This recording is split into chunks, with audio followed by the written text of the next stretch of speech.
नमस्कार। आशा करुच्ची आपण मान समस्ते बहुत भले थिबे। तो एई मासर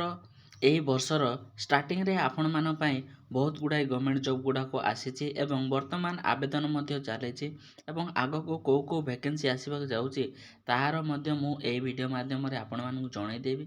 तो वीडियोटा शेष पर्यंत देखंतु जहा द्वारा आपण माने को वैकेंसी गुडा को आवेदन चलीची एबे वर्तमान आपण जदि 10th पास रु एभव अछंती क्वालिफिकेशन ताहेले एई वीडियोटा आपण ପାଇଁ ଏବଂ ନିଜ ସାଙ୍ଗମାନେ ମଧ୍ୟ ସେୟାର କରିଦିଅନ୍ତୁ ଯେଉଁମାନେ 10th +2 +3 ପଢ଼ିଛନ୍ତି ଏବଂ ପୋଷ୍ଟ ଗ୍ରାଜୁଏସନ୍ ମଧ୍ୟ କରିଥିଲେ ତାଙ୍କ ପାଇଁ ଏହି ଜବ୍ ନୋଟିଫିକେସନ୍ ଆସିଛି ଜାନୁଆରୀ 2024ରେ ଏବଂ ଆଗକୁ ମଧ୍ୟ ବହୁତ ଗୁଡ଼ାଏ ଜବ୍ ଭ୍ୟାକେନ୍ସି ଆସିବାକୁ ଯାଉଛି। ସେଇଥିପାଇଁ ଆପଣମାନେ ଆମ ଚ୍ୟାନେଲକୁ ସବସ୍କ୍ରାଇବ୍ କରି ରଖନ୍ତୁ ଯାହାଦ୍ୱାରା ଯେତେବେଳେ ଜବ୍ ନୋଟିଫିକେସନ୍ ଗୁଡ଼ାକ ଆସିବ ସେତେବେଳେ ଆପଣମାନେ आवेदन करें यही सब नोटिफिकेशन जानी। तो चलतु आपर जो नोटिफिकेशन रही सेगुड़ाक डिटेल्स देखी ना। तो प्रथम जॉब नोटिफिकेशनटा आपण मैंने ओडिशा पब्लिक सर्विस कमिशन तरफ रही जहाँकि ओडिशा सिविल सर्विस एग्जामिनेशन 2025 रही। नंबर ऑफ वैकेंसी आपण मानकर 314 टी रही और वोमेन्स मान 104 टी रही। एटा ऑनलाइन आपण मानकर 20/1/2024 रु स्टार्ट होगी आपण माने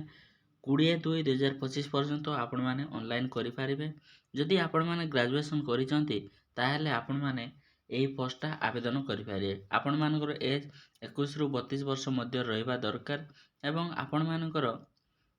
जो सिलेक्शन प्रोसेस सबू एटी मेंशन रही आपण माने डिटेल्स पढ़ी आवेदन करि पारिबे। भेराइटी डिपार्टमेंट रे आपण मानकर जॉब वैकेंसी आछि जहाँकि ओडिशा पुलिस सर्विस रही, Odisha taxation, Odisha skill development ए सब डिपार्टमेंट रे आपण मानकर जॉब वैकेंसी आछि। आपण मानकर जो सैलरी रही स्टार्टिंग रु आपण मानकर 56,100 रु स्टार्ट होगी रही different group A group B post गुड़ाक। नेक्स्ट आपण मानकर रही ओपीएससी तरफ आसुचे ओडिशा पब्लिक सर्विस समिति तरफ असिस्टेंट एग्रीकल्चर ऑफिसर रही। टोटाल आपण मानकर 118 टी वैकेंसी रही से आपण मानकर 40 टी वोमेन्स पोस्ट रही। एटा आपण मानकर Odisha agriculture food production service तरफ रही ए वैकेंसीटा। तो एटा आपण माने जदि 21 रु एभव अछंती 42 पर्यंत आपण माने एई वैकेंसीटा आवेदन करि पारबे। प्लस आपण माने बीएससी एग्रीकल्चर जदि करिथिबे एवं बीएससी एग्रीकल्चर जदि करिथिबे ताहेले आपण माने एई पदवीटा आवेदन करि पारिबे। आपण मानकर ऑनलाइन रजिस्ट्रेशन स्टार्ट हे जिवो 10/1/2024 रु एवं लास्ट डेट आपण माने जो पेमेंट पई आपण मानकर 27/1/2024 पर्यंत आपण माने ऑनलाइन आवेदन बा जो वैकेंसी रही सेति पई आपण माने फी पेमेंट करि पारिबे एवं रजिस्ट्रेशन मध्य से भीतर ही रहिबो। नेक्स्ट वैकेंसीटा आपण मानकर OSSS तरफ रही जहाँकि आरआई आईसीडीएस सुपरवाइजर बीओडब्ल्यू एआरआई एवं एसएफएस जेए ये सब वैकेंसी रही। आपण मानक ऑनलाइन रजिस्ट्रेशन 7/1/2024 रु स्टार्ट है लास्ट डेट 31/1/2025 पर्यंत रही। एवं आपण माने जो वैकेंसी बाहरी जदि आपण माने 10th रु एभव अछंती माने पढ़ी ताहेले आपण माने एई वैकेंसी गुडा आवेदन करि पारबे। यार डिटेल्स वीडियो आउ गोटे रे बनई देबी। एईटा खाली आपण मानको गोटे नोटिफिकेशन दिया जाउची जे एई सब वैकेंसी आपण मानकर आसी जाईची आपण माने जानिकी आवेदन करि पारबे। जदि आपण मानकर बयस 20 रु 32 वर्ष तो अछि ताहेले एई सब वैकेंसी गुडा आपण माने आवेदन करिया पई एलिजिबल एई पारिबे। नेक्स्ट आउ गोटे वैकेंसी मध्य रही Odisha subordinate staff selection commission तरफ जहाँकि फॉरेस्टर फॉरेस्ट गार्ड एवं एक्सरसाइज कांस्टेबल एटा मध्य आपण मानक ऑनलाइन रजिस्ट्रेशन एवं लास्ट डेट 7/1/2024 रु स्टार्ट है 31/1/2025 पर्यंत आपण माने आवेदन करि पारिबे। यार डिटेल्स मध्य आपण मानक सेम सेमिति ही रही एटा ग्रुप सी पोस्ट गुडाक। तो टोटाल आपण मानक वैकेंसी आपण मानकर जो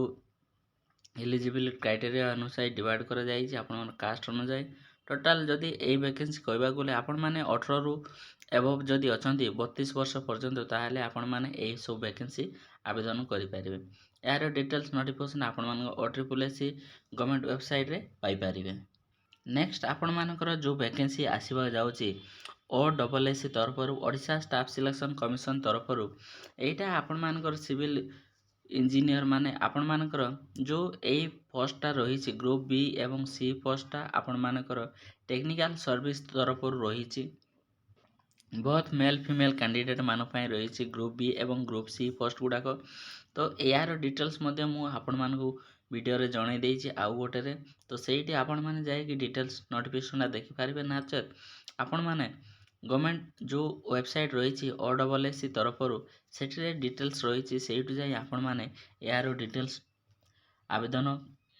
केबे हबो कोन नाही से सब डिटेल्स सेठी देखि पारिबे प्लस टिके अपेक्षा करि जांतु खाली एआर वैकेंसी खूब शीघ्र आसीबो सेतेबेले आपण मानकु जणाई दिया जिवो तापर मध्य रही आपण मानकर कंबाइन ग्रेजुएट लेवल रो एग्जामिनेशन जहाँकि जदि आपण माने ग्रेजुएशन करिसंती +2 बीएससी किंबा एमएससी बीएससी बीए ए सब करिसंती ताहेले आपण माने एई सब वैकेंसी आवेदन करि पारिबे एटा ग्रुप एवं ग्रुप बी एवं ग्रुप सी पोस्टा रही आपण मान विभिन्न डिपार्टमेंट रे रही तो एटा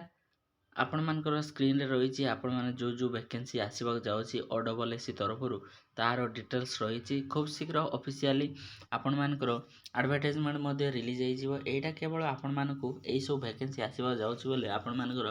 नोटिफिकेशन OSSC तरफरु जारी करा जाईची जदि आपण माने 21 रु 32 वर्ष मध्य अछंती ताले आपण माने एई वैकेंसी मध्ये आवेदन करि परिबे तो सीजीपीएल आपण मानकर रही प्लस आपण मानकर सीपीजीएल जहाँकि आपण जदि फर्स्ट ग्रेजुएशन करिसंती ताहेले आपण मान पई एटा टीचर वैकेंसी रही एटा वर्तमान आवेदन चलिबो 12/1/2026 रु 11/2/2026 पर्यंत आपण माने ऑनलाइन आवेदन करि पारिबे एथिरे आपण मानकर टीचर वैकेंसी रही जेमिति साइंस हिस्ट्री ए सब वैकेंसी रही तो जदि आपण माने आवेदन करबा चाहउछंती ताहेले आपण माने एई सब वैकेंसी आवेदन करि पारिबे टोटल आपण मानकर वैकेंसी गुडा मेंस ओमेंस कैंडिडेट मान पई समस्त पई रही तो जदि आपण माने चाहउछंती टोटल 102 पोस्ट रही सेति मधुरो 32 डी ओमेंस मान पई रही वर्तमान आवेदन चली जदि आपण माने चाहउछंती ताहेले आपण माने आवेदन करि पारिबे नेक्स्ट वैकेंसीटा आपण मानकर 10th एवं +2 लेवल जदि आपण 10th किंबा +2 पढ़ी ताहेले आपण मान पई एई वैकेंसीटा तो एथिरे आमिन वैकेंसी एवं junior fishery technical assistant vacancy तापर फोरेंसिक डिपार्टमेंट तरफरु मध्य रही तो एई सब आपण मान जदि +2 साइंस करिसंती ताहेले आपण माने एई सब वैकेंसीटा आवेदन करि पारिबे एवं जदि आपण मान 21 रु 32 वर्ष मध्य अछंती ताहेले आपण माने एई पदवी गुडाको आवेदन करि पारबे यार नोटिफिकेशन गुडाको खूब शीघ्र आसीबो तो यार शॉर्ट नोटिफिकेशन आसी आपण मानकर एई सब वैकेंसी आगको आसीबा जाउची OSSC तरफरु रहउची धन्यवाद जय जगन्नाथ निश्चय हमन मध्ये शेयर कर देंतु जा द्वारा सेमाने मध्ये एई सब वैकेंसी गुडाको जानि के आवेदन करिवे एवं नोटिफिकेशन गुडाको अवेयरनेस रहिबे जा द्वारा सेमाने मध्ये आगको आसुकु जाउथिबा जो आसुची वैकेंसी गुडाक से सबुर डिटेल्स नोटिफिकेशन रखिबे एवं आवेदन करि पारिबे रहउची धन्यवाद जय जगन्नाथ।